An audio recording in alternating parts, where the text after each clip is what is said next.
And then it went back down to 2,100 feet. And that was kind of the last data point, somewhere in that 2,500 foot altitude. But then it came down at a rate of 7,000 feet a minute, which means it was absolutely out of control at that point. That's aviation writer Rob Mark talking about the tragic crash of a Pilatus 3 miles off the coast of North Carolina that killed 8 people, including 4 teens, a little over a week ago.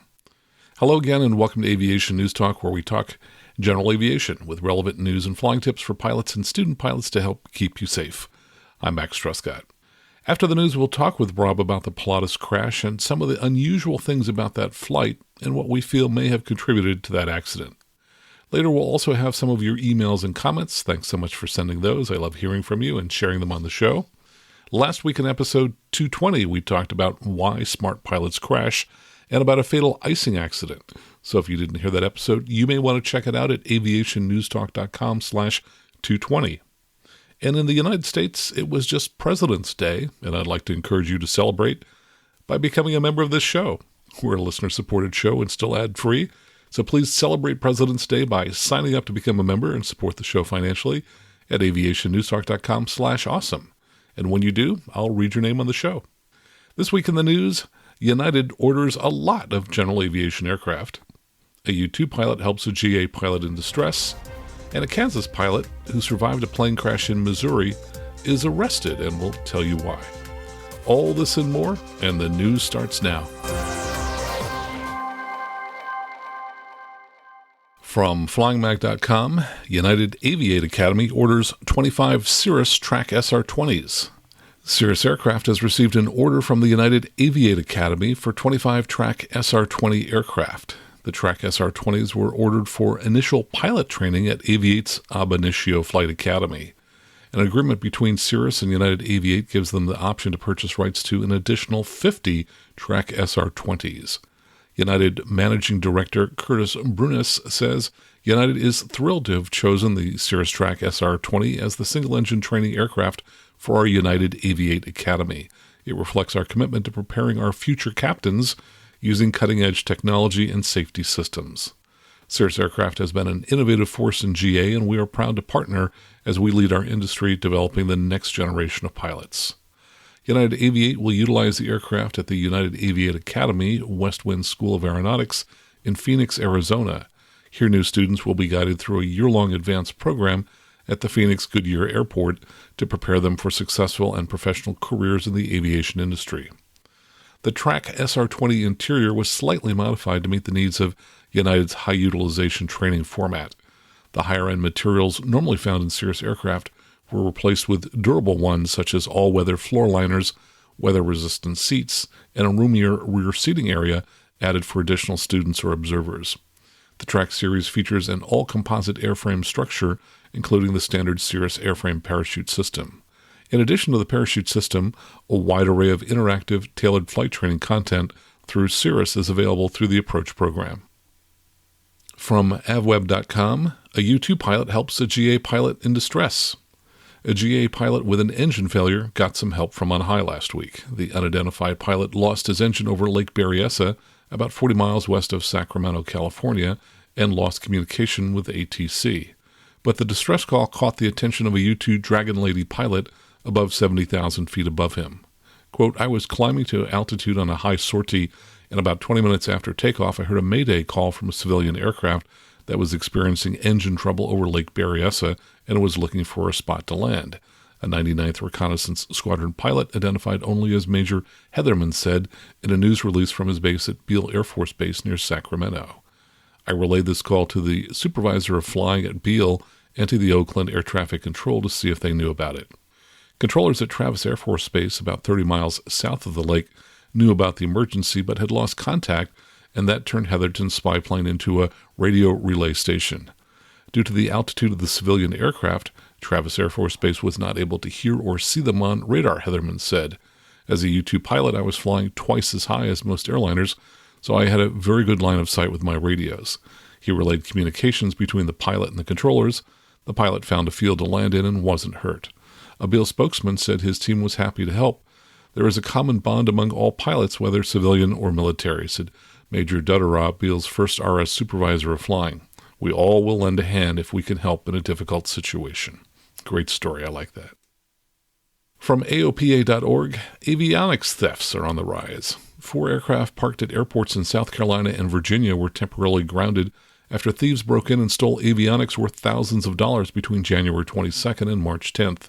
Aircraft owner and pilot Mike Christensen of Front Royal, Virginia, reported to AOPA that 3 aircraft, including his Cessna Cardinal, were broken into and had the avionics stolen while parked on the transient parking line at Charleston Executive Airport in South Carolina on February 9th.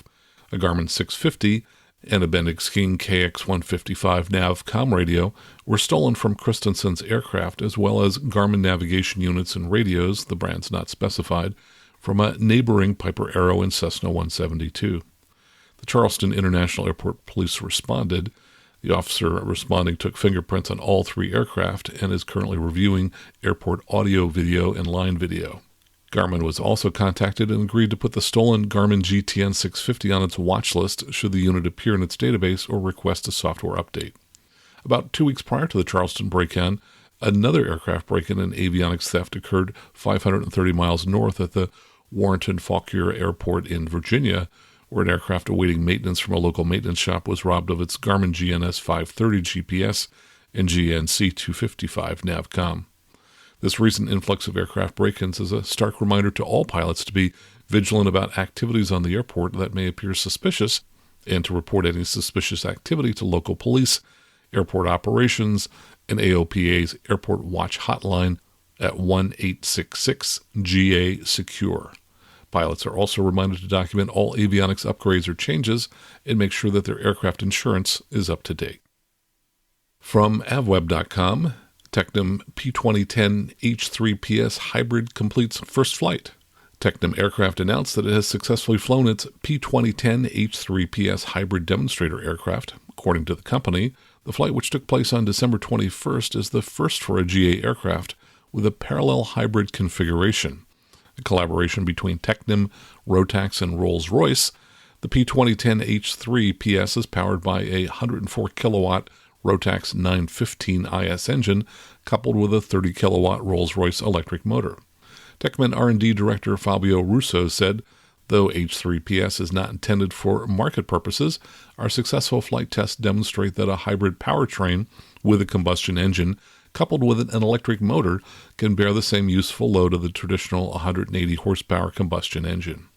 The H3PS high-power, high-scalability aircraft hybrid powertrain project was launched in 2018 with the goal of developing a parallel hybrid powertrain suitable for all Technum P2010 and same category aircraft that would not affect the payload and overall performance.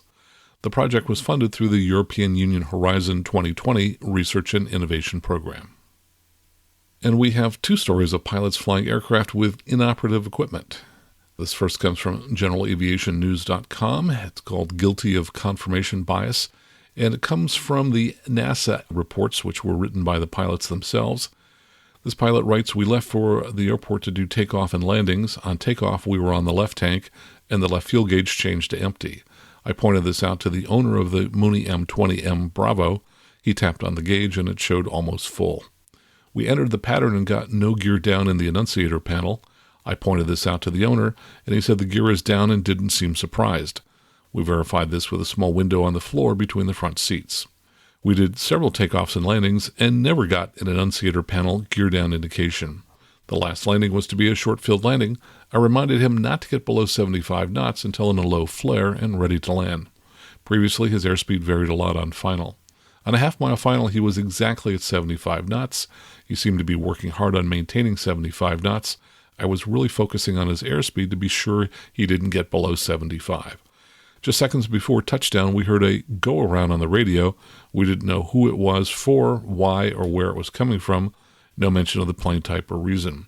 A few seconds before touchdown, we both scanned the runway to be sure there was nothing on the runway. The no gear down indication on the annunciator had been routine each time. I was guilty of confirmation bias that the gear was down. Fixating on the airspeed contributed to the incident. At no time during the landing did we get a gear warning or stall warning.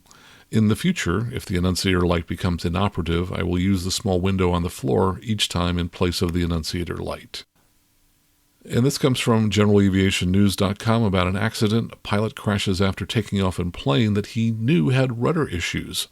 The pilot reported that while on approach to landing at the airport in Rochester, New York, the Cessna 172 was hard to control, so he elected to troubleshoot the control issue in the air and initiated a go-around.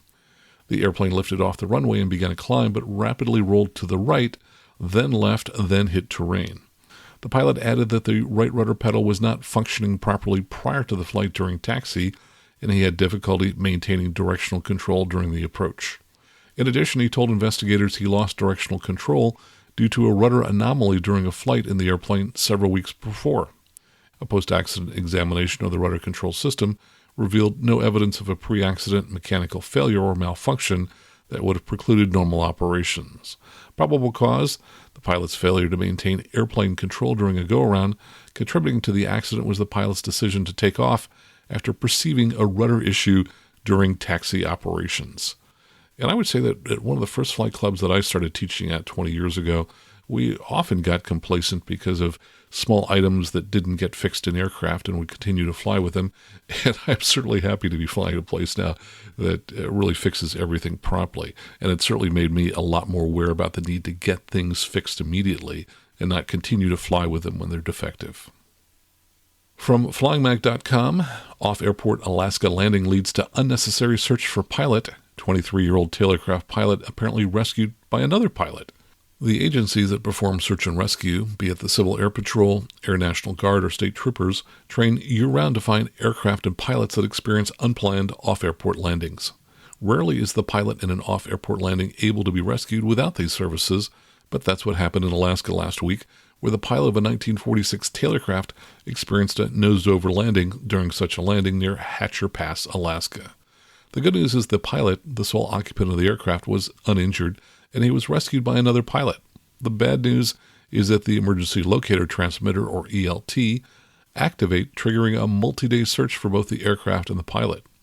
The tailorcraft is registered to 23-year-old Tyler Haroldson of Palmer, Alaska. He has been identified as the pilot of the aircraft at the time of the incident. According to the Alaska State Patrol, Haroldson made a hard landing on Lynx Peak near Hatcher Pass on February 5th. The aircraft went over on its back in the snow, rendering it unairworthy. Another pilot was able to rescue him, and the damaged aircraft was left behind. That might have been the end of the story had the accident pilot notified authorities that he was safe. The State Patrol became involved on February 6th when another pilot reported picking up the aircraft ELT. Although there were no reports of distress calls or overdue aircraft, a search for the source of the ELT began.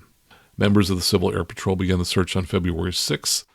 8 CAP volunteer aircrew members searched for a total of 5 hours over multiple days, often being hampered by high winds and low visibility due to severe weather in the area, and also conducted a 13-hour ground search in an attempt to identify and locate the beacon, according to the State Trooper Dispatch on the Alaska State Trooper website. Alaska Wildlife Troopers and the National Guard also joined in the search by helicopter, but failed to locate the aircraft. On February 10th, CIP volunteers located the overturned accident aircraft in the area of Lynx Peak near Hatcher Pass. A rescue team from the Alaska Air National Guard immediately flew to the site and found the aircraft empty, with no signs that anyone had been injured. There were human footprints leading away from the aircraft. The service members followed the tracks up the mountain where they stopped, and they were unable to locate any indication of the pilot's current location. Finding no sign of the pilot, the authorities began the effort to determine if he had already been rescued. On February 10th, they were able to reach him by phone. In an email, Tim Despain, Alaska's Department of Public Safety Public Information Officer, stated, "With Alaska's highly active private pilot community, we are hoping that instances like this can be a demonstration of the resources that Alaska's search and rescue authorities will expend to locate and rescue pilots if they crash or require emergency assistance. We ask that pilots help us by notifying federal officials and search and rescue authorities of abandoned aircraft in the backcountry or minor crashes where the pilot self-rescues, so that we will be available to respond to other calls for help that may come in." Despain noted that the search effort cost thousands of dollars, but at this time there are no plans by the Alaska State Troopers to find or attempt to recoup that cost of the search from the pilot, as Alaska law does not have any avenue to accomplish that. From ctpost.com, which I think stands for Connecticut Post, Sikorsky's Black Hawk helicopter flew for the first time without pilots. Sikorsky and parent company Lockheed Martin are reporting the successful takeoff and landing of an uninhabited helicopter with one major goal to allow pilots to fly more safely in poor visibility when passengers are aboard. Last Saturday marked the first time Sikorsky has flown a Black Hawk helicopter with no one on board, though Sikorsky had tested the system previously with pilots riding in the cockpit. Designed to simulate a flight through downtown Manhattan, the test was conducted at Fort Campbell, which straddles the Kentucky-Tennessee line northwest of Nashville. A video posted online showed portions of the flight. Stratford-based Sikorsky has been developing its autonomous flight technology for more than a decade, using a mix of existing capabilities like LiDAR pulses, which maps terrain instantaneously, and finally for patent protection, unvarying components of the system its own engineers developed in Connecticut. Sikorsky's director of innovation said, "If we would have lost an engine, the system actually would have handled it. If we lost both engines, the system using LiDAR would have picked a landing zone and ordered the aircraft down." DARPA, the Defense Advanced Research Projects Agency, has provided funding for the prototype system. While Sikorsky envisions the system as an autopilot mechanism to allow crews to focus on other details of any mission, it says the system could also be used to send unmanned flights into hostile zones where commanders fear for the lives of pilots or conditions when flights would be grounded, such as stormy nights. In addition to the military applications, Sikorsky noted that the potential of the technology for emergency medical flights or humanitarian missions when pilots must land in unfamiliar surroundings or other difficult tasks like round-the-clock runs to dump water on wildfires threatening communities. We just want to show the art of the possible, and the ideas will start rolling in. And finally, from KY3.com, Missouri Highway Patrol says pilot involved in a plane crash in Stone County, Missouri, was booked for operating a plane intoxicated. Investigators with the Missouri Highway Patrol say a pilot involved in a plane crash was booked for operating an aircraft while intoxicated. Troopers arrested James Porter, 44, of Wichita, Kansas. He suffered moderate injuries. One passenger suffered minor injuries. The crash happened on a private runway off of Stallion Bluff Road. The plane crashed in the woods. Investigators said Porter attempted to land the plane with a tailwind. They say he tried to make a U-turn to land with a headwind, and the plane went into a stall. Investigators say Porter exhibited signs of intoxication at the scene after walking away from the crash. After refusing a breathalyzer test, officers booked him into the Stone County Jail and did a blood draw. Investigators have not released the blood alcohol level. He does not face formal charges as the FAA investigates the crash. Well, that's the news for this week. Coming up next, our conversation with Rob Mark about the Pilatus crash. All right here on the Aviation News Talk podcast.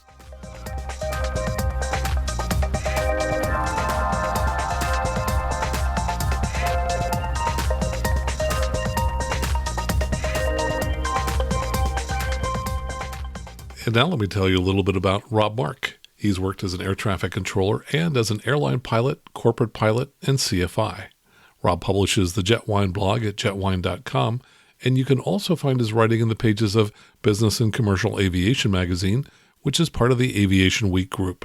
And now here's our conversation with Rob Mark. Rob, welcome back to the show. Good to see you again, though. I wish it were under better circumstances. Well, me too. And it's always sad when we talk about people losing their lives in airplane accidents. It is. And unfortunately, that just continues to be part of flying. With the airlines, accidents have been just about totally eliminated, but in general aviation, which is what we focus on, they still continue. And unfortunately, they continue to have very similar type of accidents. Nobody's inventing new accidents. So let's just kind of upfront talk about what this looks like and then dive into the details and why we believe that's the case.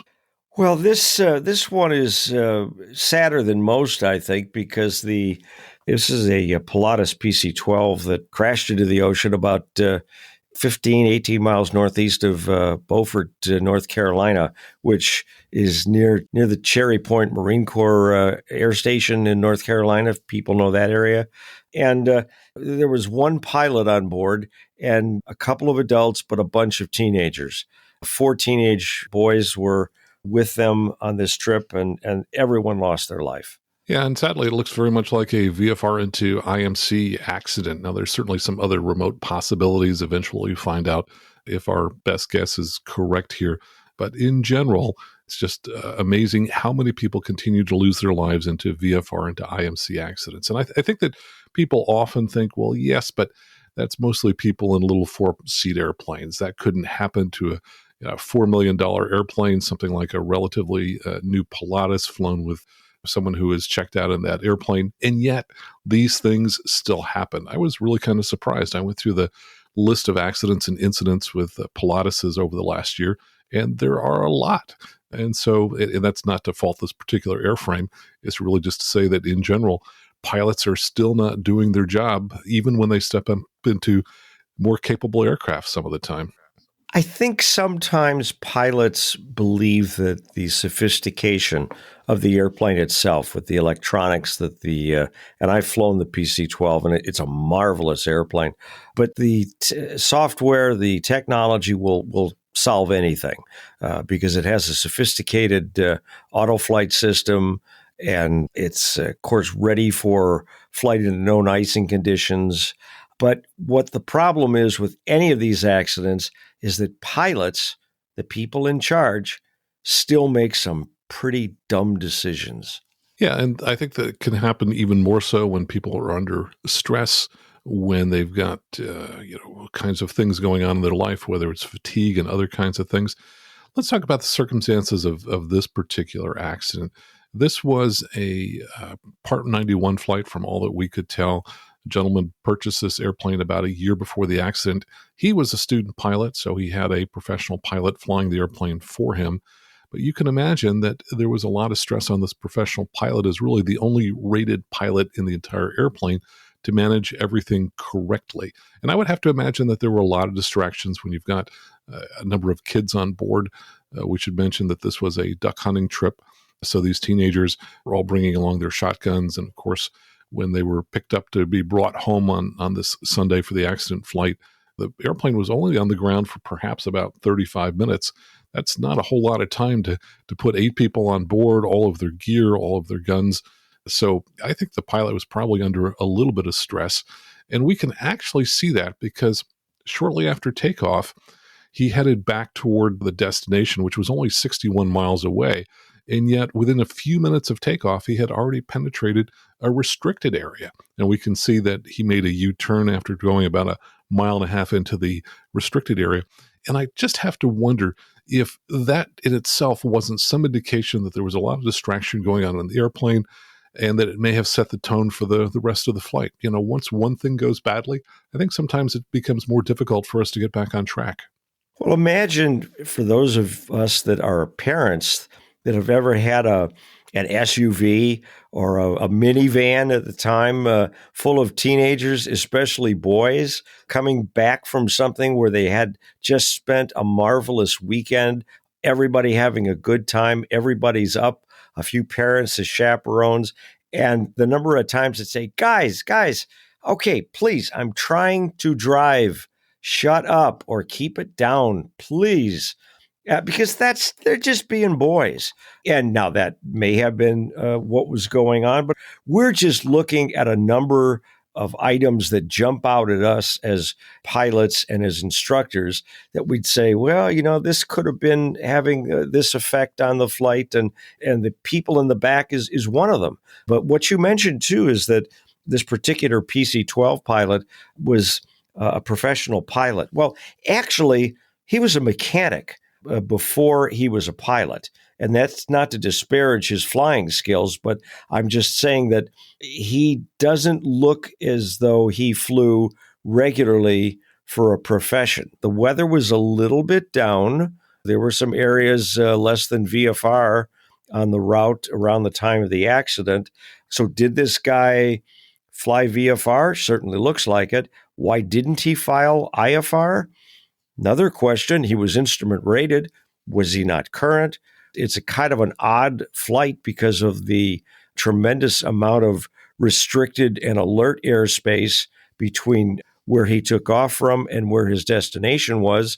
But as you said, it looks like he kind of blasted off thinking, I'll figure this out in the air.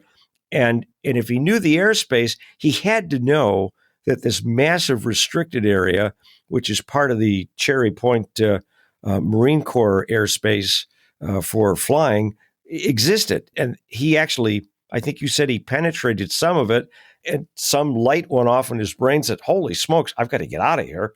And he said, a 180. And then he said, well, now where am I going to go? It kind of took off from there, didn't it?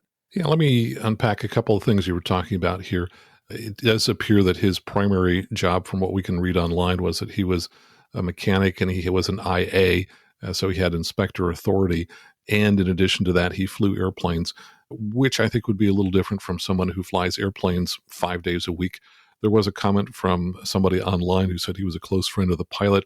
He said that this gentleman had flown for his company in the past and that the two of them had flown together and that he was highly trained and extremely capable pilot, and not to mention a high-level aviation mechanic. And he said that if anybody could get out of something it's possible to get out of, he could have done it. Now, I will say that a trip like this, an airplane that does 280 knots, 60-mile trip goes by extremely quickly. Most of the work on these flights is at the beginning and the end. There is no middle, frankly, on a trip this short. So I would imagine that in the past, when his friend flew with him, it was two pilots. That made it a heck of a lot easier. In this particular situation, he was essentially a single pilot. The owner of the aircraft was a student pilot, so he really probably wasn't able to provide that much assistance. But I think you go back to why the flight wasn't IFR. Let's talk about the weather a little bit at the destination. Well, the weather at Mike Romeo Hotel, which is Beaufort, at the time of the accident was calling winds out of the northeast at 13, gusting to 18. It was calling good visibility, but with some rain showers, but an overcast layer at 900 feet. And it had been occasionally 600 variable 1200. So these weren't great VFR conditions, even for an airplane that was so equipped. In fact, again, I think that what happens on these short flights, as you started to mention, is that we are behind the game.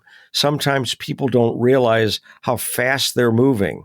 And we talked about that Learjet accident last month in San Diego, another short flight in a fast airplane, and people just simply weren't prepared when the weather at the destination was different, in the sense of worse, from what they expected. So there's some other things we can figure out from this. So it was 900 feet overcast, temperature 7, dew point 6.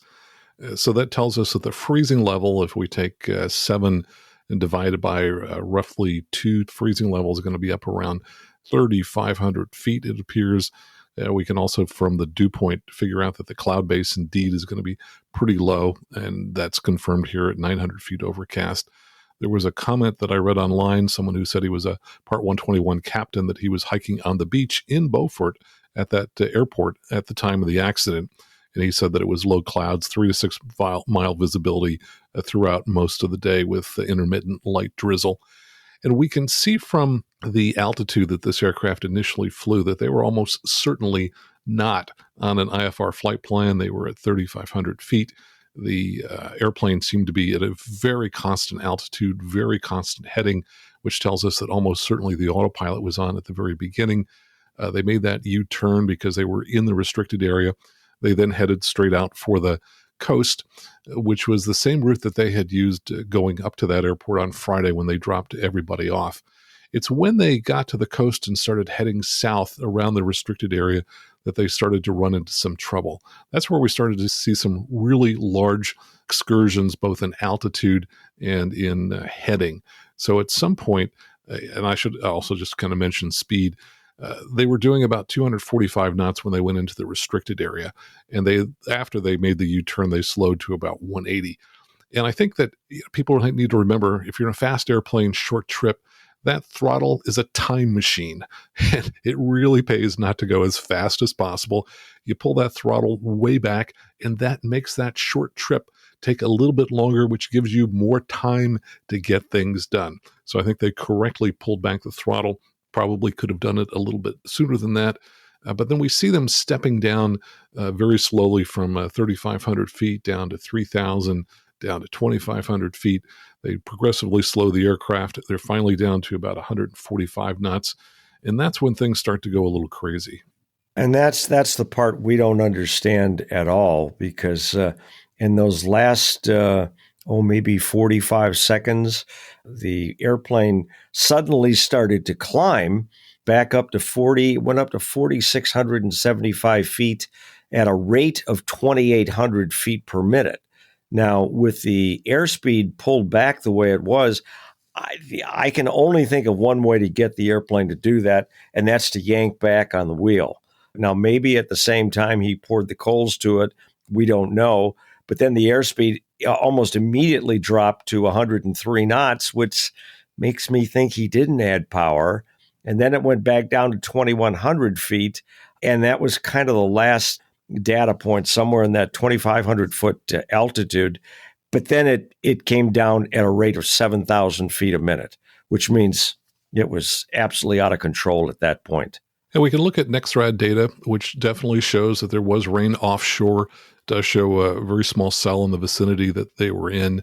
If the freezing level's at 3,500 feet and they were at 3,500 feet, it almost sounds like initially they were clear of the clouds, but at some point when they got to the coast where the radar shows more returns, more rain, that they must have gotten themselves into cloud. Now, whether they were in it long enough that perhaps the pitot tube froze over because maybe they neglected to put on the pitot heat, maybe they lost their airspeed indication. That happened to a friend of mine 20 years ago in a Conquest, and that plane crashed. In that particular case, they found out that the switch for the pitot had cracked over the years and dust had accumulated it. And even though it was in the on position, the switch wasn't working because of the accumulated dust inside the switch. In that particular case, that aircraft went up and down violently in the clouds before they finally lost control and crashed. This has some of those kinds of characteristics. So I would say there's a very remote possibility that maybe the pitot tube had frozen over or they had some problem with the pitot-static system. On the other hand, I think that the vast majority of the time when we see these kinds of things, it's a simple VFR into IMC accident where pilots lose control. Now, you would think that an instrument pilot going into a cloud accidentally would be able to control the aircraft. And there are a number of VFR to IMC accidents where instrument pilots failed to control the aircraft. So simply having an instrument rating doesn't make you immune from killing yourself in this type of accident. And if you went into the cloud suddenly by surprise and weren't prepared, and you were distracted by lots of things going on, it's pretty easy to see how one might lose control of a very high performance, very slick aircraft. And let's go back to the fact that this was a short flight. And what's the mindset of a short flight? I've done this a million times. I know where I'm going. It's an easy flight. It takes about 15 or 20 minutes. We'll just take off out of here, go out to the water, down south along the coast, and we're going to be there in nothing flat. And I can handle this. And we'll just go VFR. We're going to save time because I don't want to spend all that time sitting on the ground here at 7 Whiskey 6 trying to get an IFR clearance. You know how that can be sometimes. And you've got all these things working in your mind. And again, I'm just imagining how this could happen. You know, I know the area, and then something kind of goes off haywire. As you mentioned in those first few seconds, could it have been the passengers? Was the airplane traveling way too quickly for the conditions because the pilot didn't have as good a feel for where he was in the weather that he was encountering? Obviously, he didn't realize where the restricted area was. And then it's only that one thing, but then it built on one other little thing. And then you had to go around the restricted area. And then as you approached or headed southbound, you ran into weather that you didn't expect. And perhaps you got a little bit of ice, and perhaps something failed. And again, maybe it was the static system or the pitot system, and a couple more things. And the guy just wasn't really paying attention to IFR conditions. He was trying to be VFR. And that transition from outside to holy smokes, I've got to focus on these instruments because it's getting that's not an instantaneous reaction. It's not something we do intuitively. It takes a long time for people to get used to focusing on instruments. But again, when they're IFR, their brain is already trained that way. And when you encounter IFR weather unexpectedly, a lot of that goes out the window. And so again, we don't know, was there something else going on with the airplane mechanically that we don't know about? We don't know. We don't know who he was trying to raise on the radio, perhaps to pick up an IFR clearance, if it ever got that far. There's just an awful lot of the unknowns. So definitely things can snowball quickly. And we do know that they went into the restricted area, so that was one issue. And there must have been some other issue that occurred after that, whether it's distraction. We have seen at least one online report that said that they were in contact with Cherry Point approach. Unfortunately, that particular feed on live ATC has been down for the last month and a half, so we can't actually go out and hear what might have been said. That'll undoubtedly come out at some point when the NTSB releases either their preliminary or their final report on this. And I would have to imagine that even though they started out VFR, the plan was to do a pop-up IFR clearance. There's no way they would have gotten into this airport legally without an IFR clearance. Yeah, you probably could have snuck in below the clouds, but again, that's not going to be legal because you've got that 900-foot ceiling. So almost certainly they were probably trying to get an IFR clearance. Why they didn't just start with an IFR flight plan to begin with, good question. I find that usually if you've got a very short trip in your IFR, you just want to be on that IFR flight plan the entire time. Because when you do a pop-up clearance, it takes time, and there are a lot of clearances that have to get read back and forth, a lot of things that have to get entered. Ideally, you'd like to do all that stuff on the ground before you even get into the air so that you simplify things and it becomes an easier trip from that standpoint. Now, you mentioned that there's other possible causes. I did some reading of Pilatus accidents.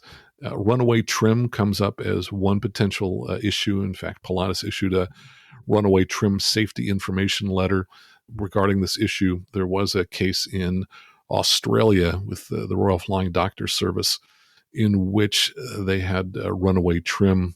They went to try and correct it, and apparently they went for the wrong circuit breaker and made the problem even worse. So runaway trim could explain why this aircraft suddenly shot up so quickly.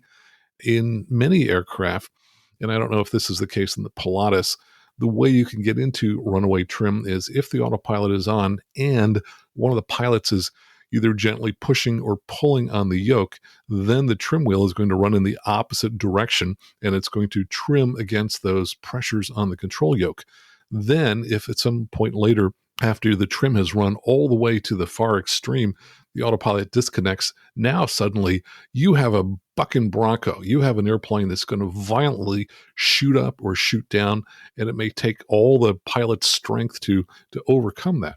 So runaway trim that might have been initiated by a non-pilot passenger who was in the right seat, accidentally kind of leaning a little bit on the yoke, that's one possibility. But again, most of the time what we're looking at is VFR into IMC. There's also a possibility of a pilot medical issue. These are extremely rare, but we did run across one thing on this pilot's medical.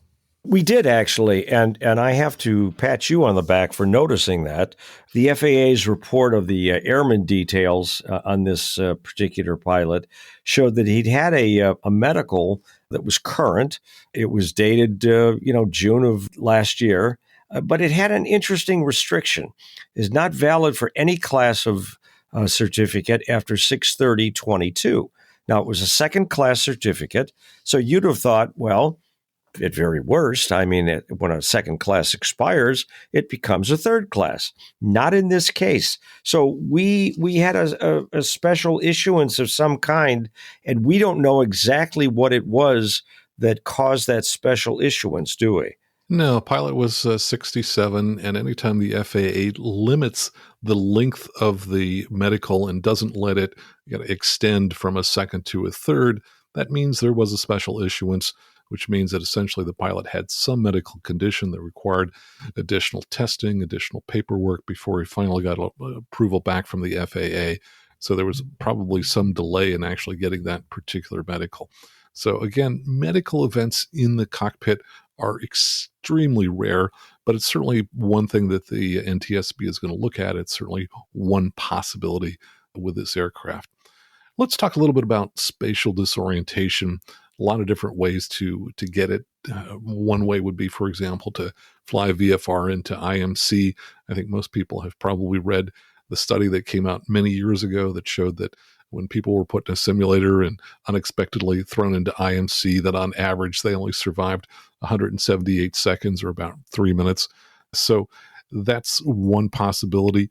If you had spatial disorientation, Rob, what would that feel like to you, and what would you do to try to resolve that? I ran into some spatial disorientation one time in a 421.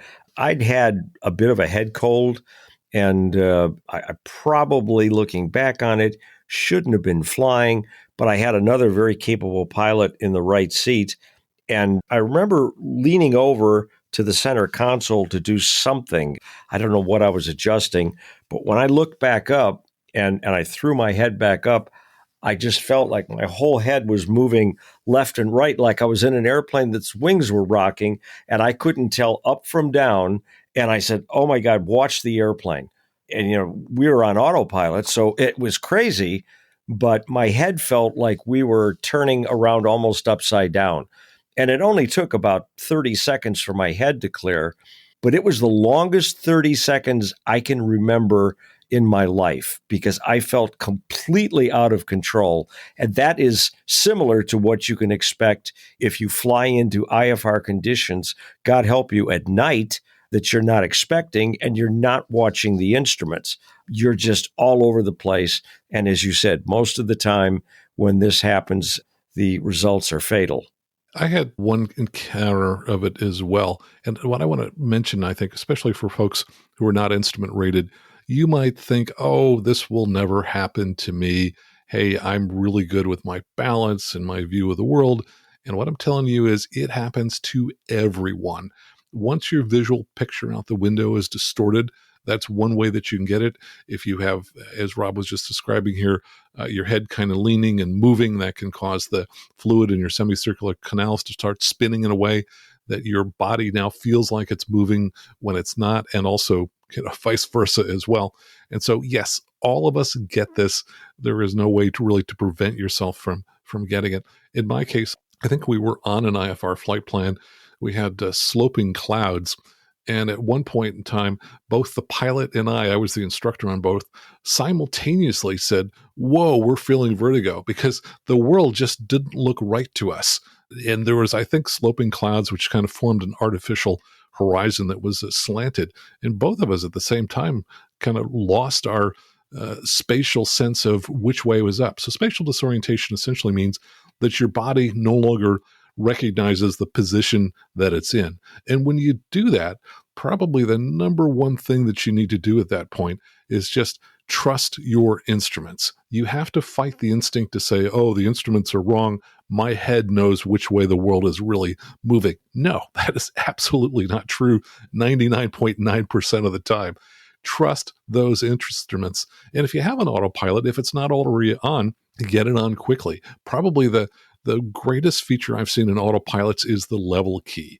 You'll find that in many GA cockpits. You'll find that in many standalone autopilots, such as the G500 and 600 from Garmin. Cirrus mentioned in a training session that I was in back in January that they are actually starting to get reports of saves where people have used that button, where the pilots were getting into trouble, and boom, they just reached out, hit the level button. I have demonstrated the level button many times to people. It's remarkable. As long as you're not banked more than about 75 degrees, the autopilot, once you push that level button, will first start to level the wings and then either pitch up or pitch down. Takes probably 5 to 6 seconds. It's done very smooth and controlled fashion. But all I can tell you is if every airplane had a level button in it today, I think we would see a lot of these accidents go away. I do too, actually. And I think that Garmin underestimates itself sometimes with that. I think when it first came out in the Cirrus, it was a little blue button, wasn't it? Exactly. Yeah, and pilots are saying, I'm a really good pilot. I don't need to worry about that stupid little blue button. Well, you know what? That stupid little blue button can save your life. It's worth knowing about and it's worth demonstrating, because it is just a piece of remarkable technology. And we were talking before we started recording about the days when we used to fly NDB approaches for people that even remember what those are. But they required a great deal of brain power. You really had to have your mind into the procedure in addition to maintaining control of the airplane, because that was all we had. But now we have marvelous technology that's been invented. Actually, it's pretty amazing what Garmin has been leading the way on, and the return home button that they have now for passengers in case the pilot's incapacitated. This is incredible stuff. But again, it's taking the place of your brain when something is just not right for whatever reason. Just push the button and figure it all out later. Or, as you said, the backup is stare at that PFD, and if the PFD attitude indicator says you are wings level and on the horizon, leave it alone. Just keep the airplane there no matter what your head is telling you. And that's probably something that we've seen in, instrument students forever. They experience this because it's training your brain to do something it does not naturally want to do. It naturally wants to lean left or lean right or up or down. And you can't believe that your mind is lying to you, but it is. And again, we're just talking about the IFR conditions when you're VFR. We're not talking about all these other situations that this pilot probably ran into. We don't know if he turned around out of the restricted area because he got yelled at on some frequency, or if he noticed it himself, or who knows what. But there were already things going on with this flight that were on the pilot's mind, even though he may have been trying to tell himself, I've got this, it's a piece of cake, we're only 10 minutes out. Yes, and I think pilots are so used to trusting their instincts that it's really tough for them to fight that and say, nope, I'm not going to trust my instincts just because my brain tells me I'm in this attitude. I'm probably not. I need to trust my instruments. We've been talking about a lot of great technology that not everyone has in their aircraft. You might not have an autopilot. You might be using round gauges. If you have round gauges and no autopilot, then clearly your focus has to immediately become on the attitude indicator and get those wings level and get the pitch correct. And then you can make minor variations from there. But that's the most important thing. Focus on the attitude indicator. Now, of course, one reason you might feel like your head is out of sync with the position of the instruments is you might have a vacuum failure, for example, and your attitude indicator might be failing on you. And you need to be able to cross-check your other gyro instruments to verify, hey, has the vacuum failed? Are these instruments actually starting to lie to me? Again, that's relatively rare. I talked to a vacuum pump manufacturer one time who said that, yeah, about every 1,500 hours, these things go out. So it does happen. I've had them fail in flight, but that's usually not going to happen simultaneously with going into a cloud. If your attitude indicator works as you accidentally flew into the cloud, it's probably still working. So you need to trust that. You need to force those wings level immediately and then get the pitch right. And of course, that's why the aircraft manufacturers have gone to these glass cockpits, because they don't depend on the vacuum systems any longer the way that they used to. And that's one element of failure that they've been able to pretty much eliminate with the right equipment. Look at the poor Air France 447 guys years back. Pitos froze up, and the airplane was in perfectly coordinated level flight at night, and the pitos froze up, and they started getting erratic airspeed indications, and they started to react as if they were correct, and they lost control of the airplane. And that's why we try to teach people basic attitude instrument flying. Just put the air, you're under the hood or in a cloud. And when I was flying for a commuter, we used to train at night in the clouds. And we started doing stalls and steep turns and things in the clouds. It scared the heck out of me. I said, we're going to do this in the clouds? And the guy said, well, you either trust your instruments or you don't. And I thought, okay. But it's amazing after a while that you became so dependent. And that's what you want to be in IFR flying, is you want to be dependent on your instruments. That doesn't mean you blindly follow everything. As you said, when something starts to give you an indication that something's not quite right, you have a backup to look at. But again, if you don't depend on those instruments, you're going to die. I mean, you will. Indeed. Trust your instruments. Well, Rob, we've covered a lot of territory here. Any final thoughts before we wrap up? No, folks, watch those short flights, the ones that you're so sure about that you know them like the back of your hand, and you're in a fairly sophisticated airplane.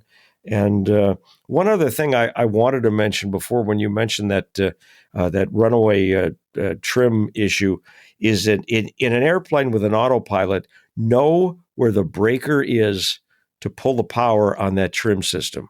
I don't mean to say, oh, it's over here on the panel on the left. You have to be able to find that. I'm sorry, the people that trained me made me find things like that in the dark. It's top panel, second breaker in, and so that you could pull it by feel. Because if you need it, you're not going to have time to look over at that system and say, yes, it's that one, because who knows what kind of an attitude you could be in. So you want to be prepared for that too. And that's part of your backup. So don't poo-poo the circuit breakers. You want to know where they are located, the ones for the trim motor and for the autopilot, so that you can pull them if you need to, and you can do it in the dark. And I'm glad you brought that up when we talked earlier about this. I pulled out the Pilatus PC12/47E POH and discovered that the trim circuit breaker is position A1, which somehow someone in engineering decided that was the most important circuit breaker in the Pilatus.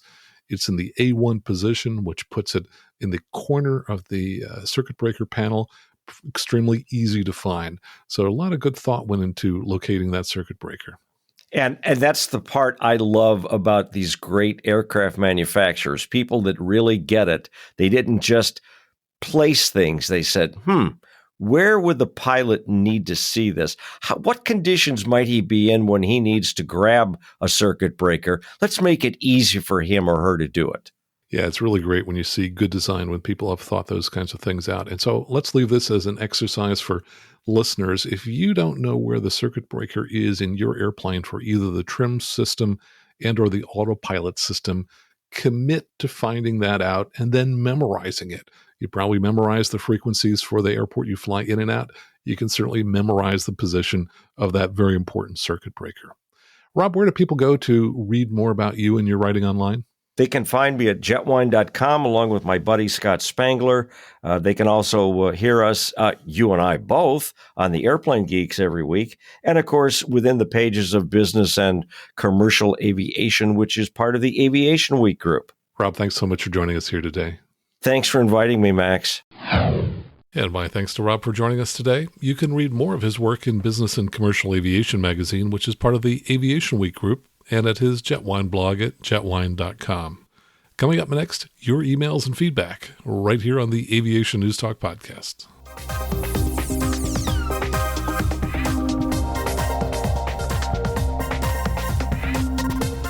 Now let's get to your emails and questions. But first, let's talk about good news. This comes from Patreon supporter Nate Wynn. He just said he had his first solo and that it was a great landing by the definition that the plane was still usable.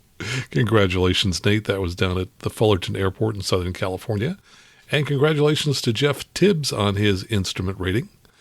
And I want to thank everyone who leaves us a review. This one was just left on the Apple Podcast app, and it says, "This podcast is just the best podcast. Keep going. Cheers from Germany." So thanks so much for that. And if you're also enjoying the show, please go ahead and leave us a review in whatever podcast player that you happen to be listening now. Leave us 5 stars and tell us why you like the show. Now let's get to some email. This comes from Patreon supporter Mahesh Sankaran. He says, "Listen to your conversation with John Zimmerman on the Sporties podcast last week. It was very interesting and informative. Nice job. And I don't think I've mentioned that, so I should just take a moment to Tell folks that episode 18 of Sporty's Pilot Discretion podcast was about technology. The title of it is How Technology Has Changed Flying with Max Truscott. So you may want to check that out. And getting back to Mahesh's email, he says, I'm sending you a couple of questions to use on the show. The questions in brief are, could you provide any tips for taxiing the Cirrus SR20 and SR22 and for trimming it more precisely? I find that with the free-castering nose wheel, rudder authority while taxiing is almost non-existent. I have to use differential braking constantly, which causes me to lurch to one side and then the other of the center line. Moreover, I'm always afraid that I'm riding my brakes while taxiing. I also find that trimming the Cirrus precisely for hands-free flight with the electric hat switch is difficult. In summary, I find that flying the Cirrus is much easier than taxiing it or trimming it. I used to have a Piper Arrow, and it had a big old trim wheel, and I do miss that trim wheel. Regards, Mahesh. Well, Mahesh, that's absolutely right. With any aircraft that has a free castering nose wheel, you're going to have to use differential braking, and there are a lot of these airplanes. Some of the ones that I've flown just off the top of my head, the Diamond DA-40, the Diamond DA-42 Twin, the Columbia 350, and the 400, which was later acquired by Cessna to become, I think, the T-240. So with any of these aircraft, you might be able to get away with using the rudder for taxiing, but in order for that to happen, you're going to have to be taxiing pretty fast, which means you want to do that on a really wide taxiway. But in general, that's not the recommended way to taxi these aircraft. You do need to use differential braking. So if you're taxiing in a perfectly straight line, then you're probably applying some brake, and that's the wrong way to go. The background on this is if you go back maybe 12, 13 years ago, there were two brake fires in the history of Cirrus aircraft, one of which happened to an aircraft that was in the club that I teach in. The owner was flying the aircraft at the Half Moon Bay Airport, which is pretty long, and the taxi back is at least a full mile. There was a good crosswind, and he held constant brake pressure to keep the aircraft from yawing into the wind for that full mile as he taxied back. Well, as he got onto the runway, his wife said, "Hey, honey, there's some smoke under the wing." And sure enough, there had been a brake fire. Now, the reason that fire happened was because if you hold the brakes constantly for a really long time, they heat up, and eventually the O-ring can melt and hydraulic fluid can come out. Well, they changed the O-ring to a much higher temperature O-ring, and so there have not been any brake fires since that change was made. Also, Cirrus has added temperature sensors to the brakes that you need to visually inspect before each flight. So you look through a little hole through the wheel pant and you check to see, does that sticker show either a white or yellow dot or stripe? If it does, that's good. If it's gray or black, that's bad. It means that someone has over-temped the brakes. Don't fly it until the brakes have been inspected if you find that those stickers have turned either gray or black. Now, when you taxi, airplanes tend to have a left-turning tendency. So what you want to do is you want to use your brakes to get the airplane nice and straight, and then let off the brakes completely and just wait until the aircraft starts to drift a little bit off center line, usually to the left, and then apply opposite brake, which would usually be the right brake, just enough to straighten the airplane. Then take your feet off the brakes and repeat.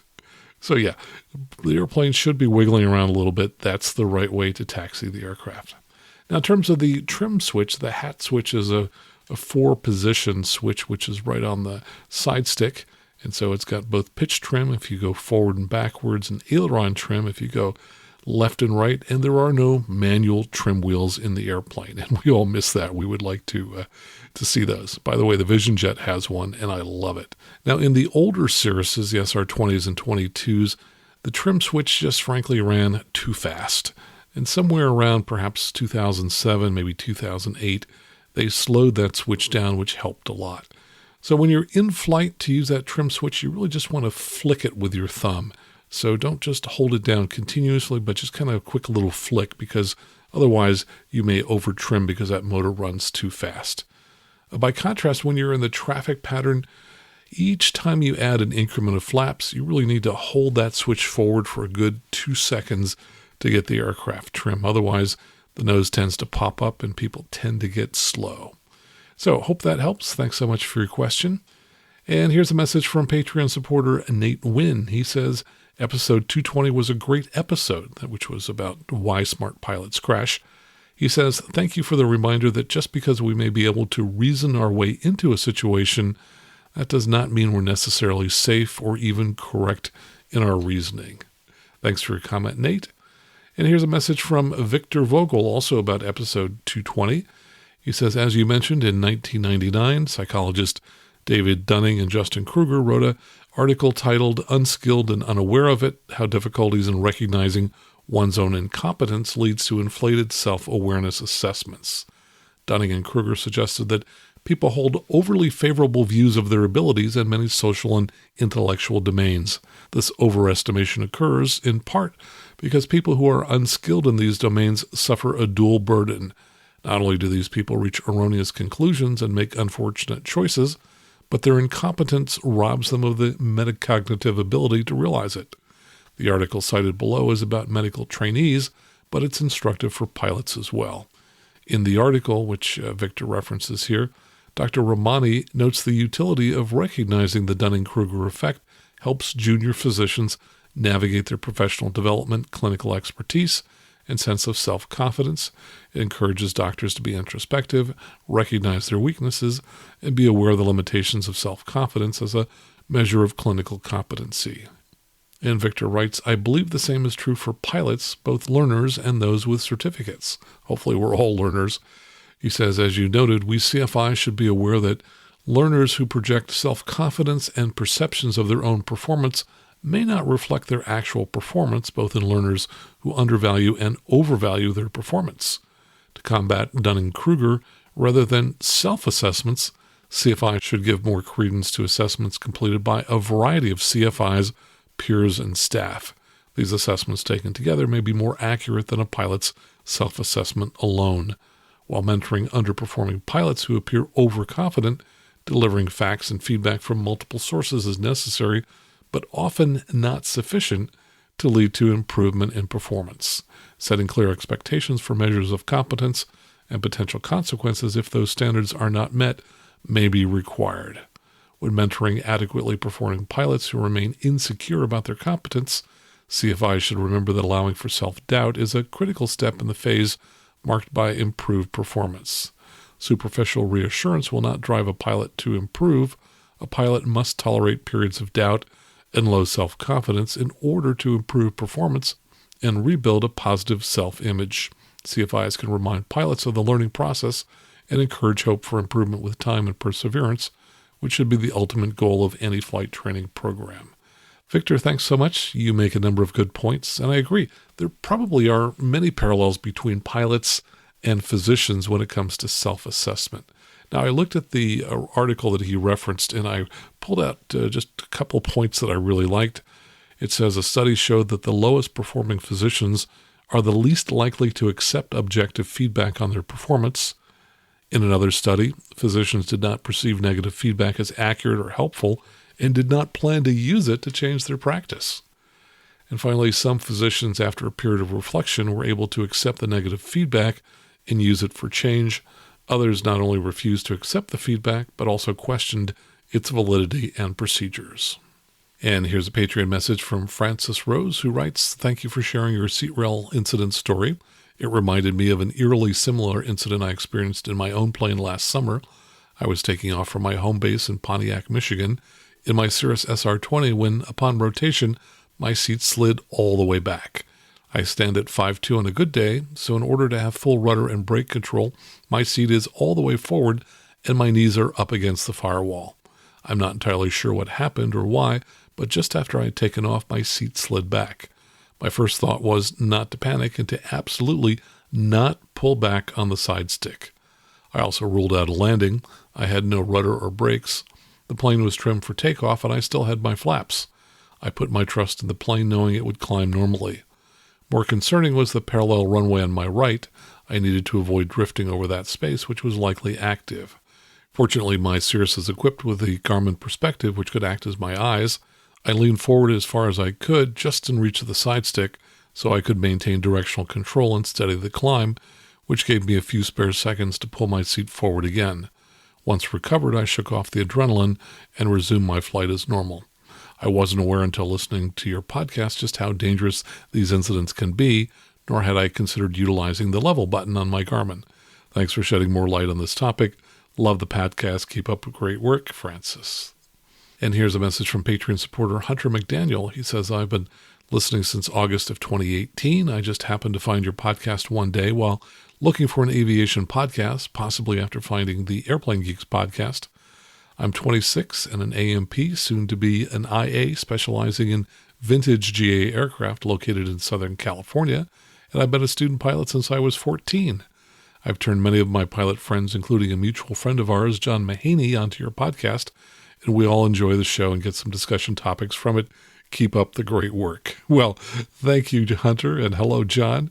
Interestingly, I met John while walking at the EAA AirVenture back in 2008. And it's kind of funny that many of the people I know here in California are people that I only see when I get to AirVenture. So thanks for your message, Hunter.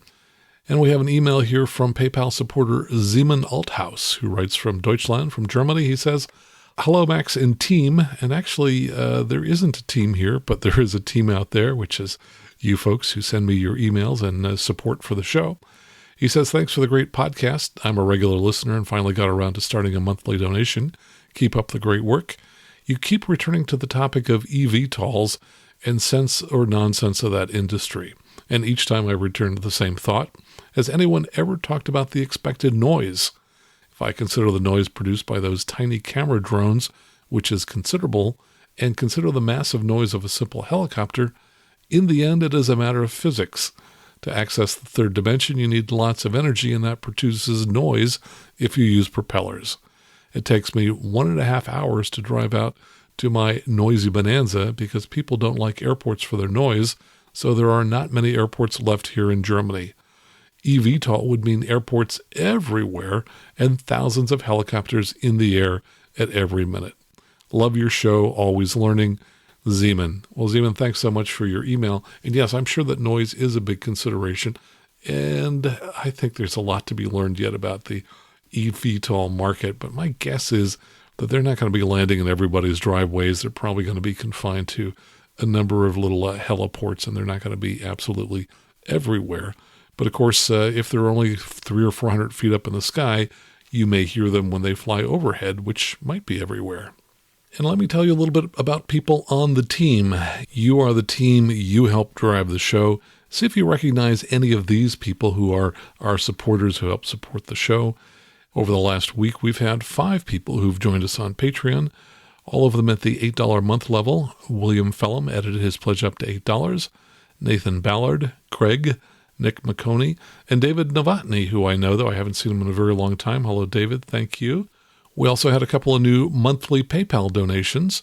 Gregory Horst is donating $1 a month. Code 1 Flight Training. CFI named Norman is donating $20 a month. Thank you, Norman. And Zeman Althaus is donating $5 a month from Deutschland. We also had some one-time donations via PayPal. Some of these go back a couple of weeks because I skipped them. They include William Fellum, who did a $100 one-time donation. Craig Carlson, $100. Jeff Tibbs, $25, John Chargo, $50, and Sean Neville, who donated $300. And if you'd like to become a member and join these supporters in supporting our show, it's easy to do. Just go out to aviationnewstalk.com/awesome. That'll take you to our Patreon site where you can read about the goodies that you can get depending upon which donation level you choose to support us at. Or if you want to make a one-time donation, just go out to aviationnewstalk.com/PayPal. And you can also make a monthly donation via PayPal as well. And you don't even have to be a member to use PayPal. Just enter your credit card information. So I want to thank everyone who contributes to the show, whether it's by sending us emails, leaving great reviews on the app that you're listening to us on, or sending us a financial donation. Thank you all. So until next time, fly safely, have fun, and keep the blue side up.